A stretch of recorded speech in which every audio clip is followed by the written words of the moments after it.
Castles are a great subject to draw, whether we're drawing them quickly or fast, in detail or briskly. But because we can draw a lot of detail, they're therefore a great subject for a daily drawing practice where we're working at simplifying our subject and reducing it to a capture of the overall effect in a relatively short period of time, where we don't want to spend a huge amount of time on this. Now, you're watching me draw this in real time. The first 10 minutes are in real time, and in that time I basically get the if you like, linear heart of the drawing done, the actual castle part. I then switch to time and a half while I add a bit of effect of the stonework, because I think it is a shame with a castle where the stonework, even at a distance such as this where the stones are relatively small, is still a fundamental part of what the building is. After that, I decided on the spur of the moment, because all my Copic sketch markers were scattered around my work area, I decided to just add a little bit of ink to capture some of the rather prominent values that we have on the castle. Again though, working to do it quickly and gesturally. So all in all, to do all of that took me about 20 minutes, just under 20 minutes in real time. But this actual drawing part, you'll see in real time, and when I do the markers, I speed that up to 4 times, since this really isn't a focus on that, and I do want to keep these videos quite short. And if you've got markers, you might like to have a go at doing that.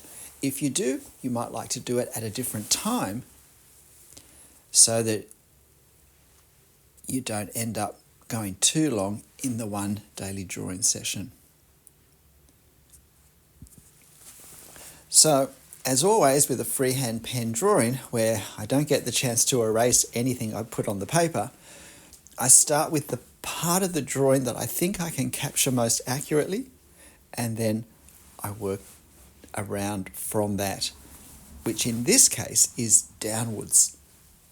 Often I start in the middle, but with a tower, starting either at the base or at the top seems the best way to go, and probably partly because I draw lines more easily downwards rather than pushing them upwards. It's easier to drag the pen down than to push it up.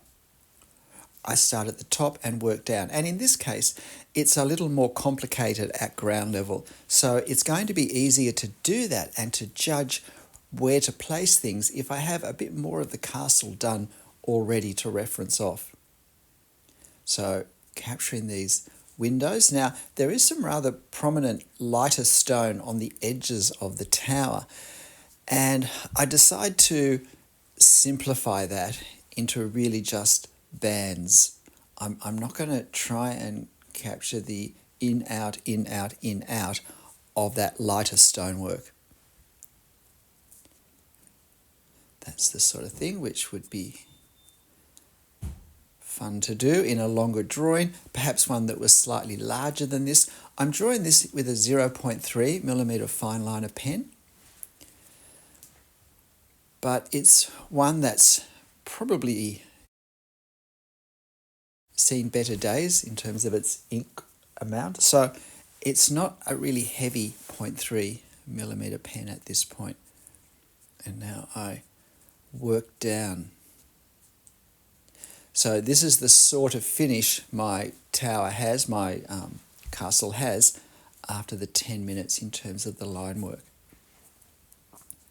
And then there was probably about 3 minutes adding the stone effects.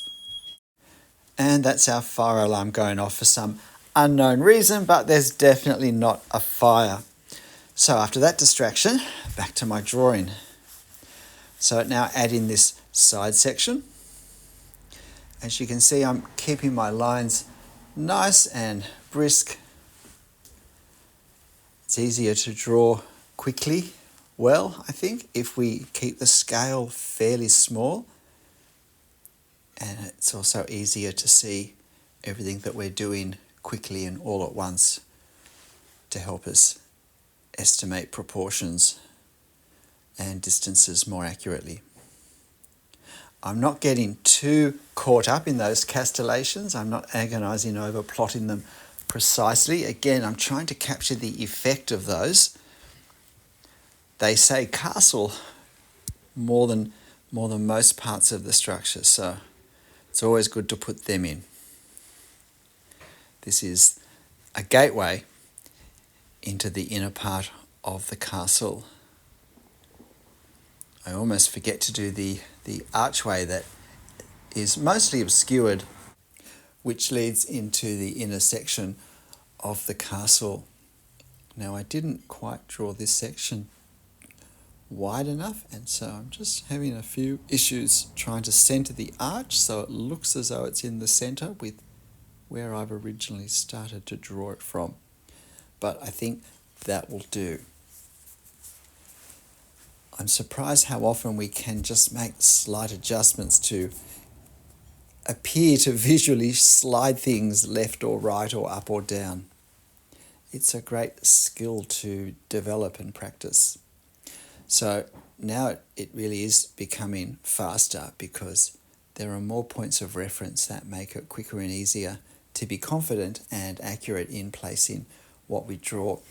I often talk about the rhythm of a drawing, how we start slowly while we establish points of reference and accuracy and get the observation details we need to do that, and how then the tempo picks up, the rhythm picks up, because we can use what we've done as a scaffolding to build on. We don't need to do as much groundwork with every mark that we place on the paper as we often need to at the start. And now, just doing the right-hand side, this rounded tower.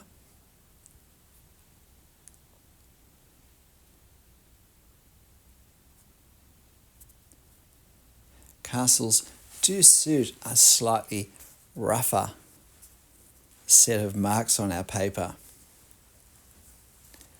usually being of a somewhat robust nature in terms of their lines and their construction, but also a particularly interesting structure to draw as well. Sadly, in Australia, we have very few castles.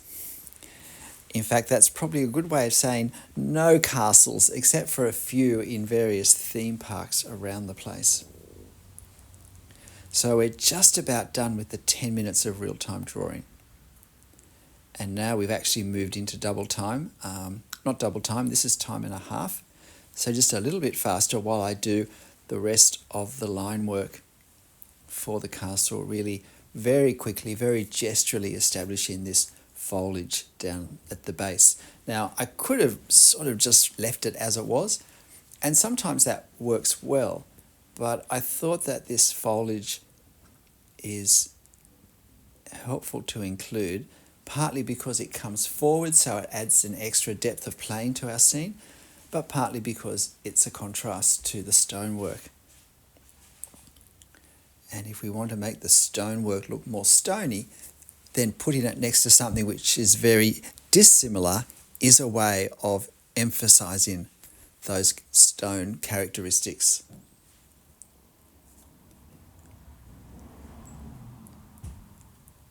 So here we go. And at this stage, I'm thinking, am I going to use the markers that are very messily scattered around me? So at this stage, I think I've probably decided that I will. Now, I haven't edited out any of the time so far, just for this last section, sped it up half as much again, but I will edit out the time where there's nothing happening and I'm choosing my marker and trying to find the one I want and putting the cap back on the one I'm finished with and taking the cap off the one that I want to use, because I'm not sure those gaps are particularly helpful to leave in. I make a little bit of a mess of this section. Fortunately, it's not something though that visually reads as inaccurate unless we're comparing it to the reference. just these final marks here. The markers that I use are Copic sketch markers. They have two ends. They have a chisel point and they have a brush end, a sort of a softer, rounder, pointier fibre tip. And I use the brush end. I like the effect you can get with it.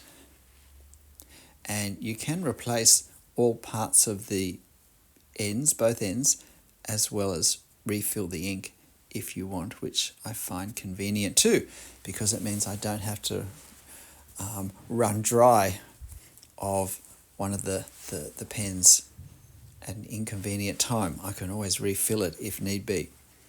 Now, in this drawing, I'm using N0, N1, N2, and N3.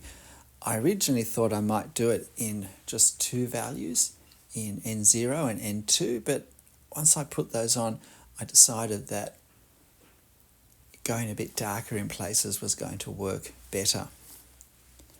So if I'd made that choice at the start, I probably could have worked it out a bit faster. So here you see me now drawing the stonework effects. The horizontal banding visually I think is more prominent than the vertical banding, the vertical marks of the heights of the stone blocks. The blocks are close together, they are far away, they are relatively small from this distance, so I do need to make sure I get the scale correct and I don't change the underlying structure of the castle in my drawing. And you'll notice, yes, I don't draw all of them. If you start to draw them all, then you have to draw them all. And so knowing where to stop in the first marks that we put is, I think, very important.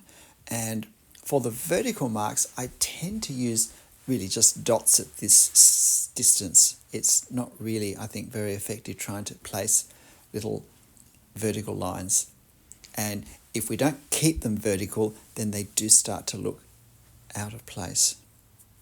So remember, we're creating the effect of the stonework. We're not drawing the exactness. And I do have a number of videos on that, on drawing brickwork and stonework by capturing the effect rather than drawing the exactness. And they're on my playlist, which is about drawing the effect of detail, not the detail, in a whole range of different subject areas.